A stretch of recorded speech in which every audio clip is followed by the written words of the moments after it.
السلام علیکم۔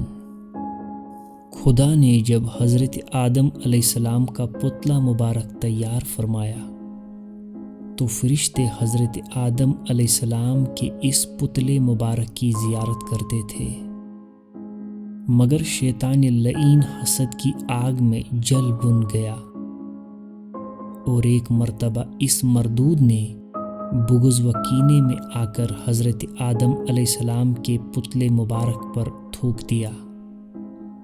یہ تھوک حضرت آدم علیہ السلام کی ناف مبارک کے مقام پر پڑی۔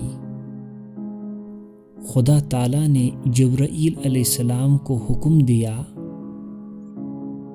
کہ اس جگہ سے اتنی مٹی نکال کر اس مٹی کا کتا بنا دو۔ چنانچہ اس شیطانی تھوک سے ملی ہوئی مٹی کا کتا بنا دیا گیا۔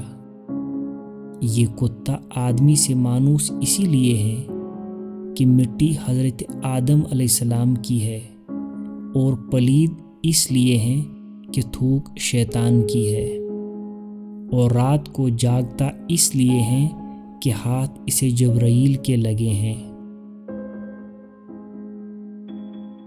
دوستو، یہ مضمون روح البیان سے لیا گیا ہے۔